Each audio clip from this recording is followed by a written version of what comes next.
থোড় সেদ্ধ করে নিলাম। আজকে থোড় বাটা করবো। এই যে থোড় সেদ্ধ করে নিয়েছি, তার সাথে নারকেল, কাঁচা লঙ্কা, রসুন, দুটো লঙ্কা পুড়িয়ে নেব। একটা পড়ে গেল, দুটো লঙ্কা পুড়িয়ে নেব।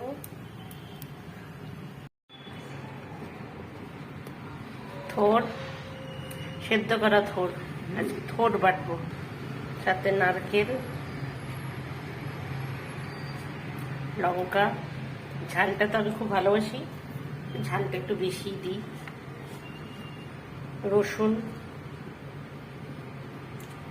স্মোকি ফ্লেভার আনার জন্য একটু লঙ্কাকে পুড়িয়ে দিলাম, খুব ভালো লাগবে খেতে। স্বাদ মতো চিনি, সরি এটা নুন দিলাম, নুন, আর এটা চিনি। চিনি সবেতে দিতে হয়, চিনি ছাড়া কোনো কিছু স্বাদ হবে না। 1.5 চামচ মতো আমি চিনি দিচ্ছি, ছোট চামচে। এবার এইগুলোকে আমি পেস্ট করে নেব। এই যে পেস্ট বানিয়ে তৈরি। একটু জল বেরিয়েছে, কিন্তু এটাকে নাড়াবো, তখন নাড়ালেই জলটা শুকিয়ে যাবে। দেখো কেমন লাগে খেতে। অল্প করে একটু সরষের তেল দেবো, বেশি দেবো না, সেইটাই যথেষ্ট। দিয়ে গরম হয়ে গেছে, একটু কালো জিরে, শুকনো লঙ্কা দিয়ে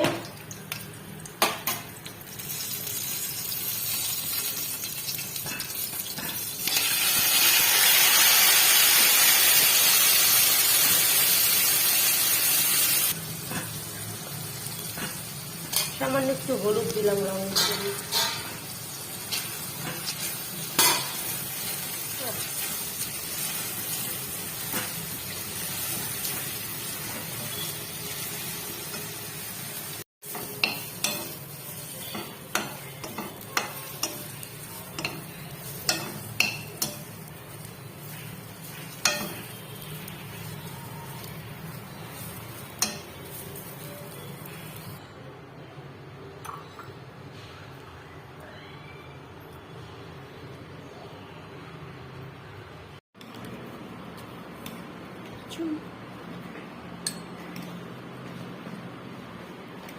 রেডি থোড় বাটা।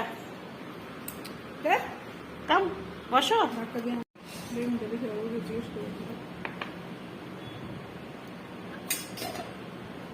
থালা নিয়ে নাও।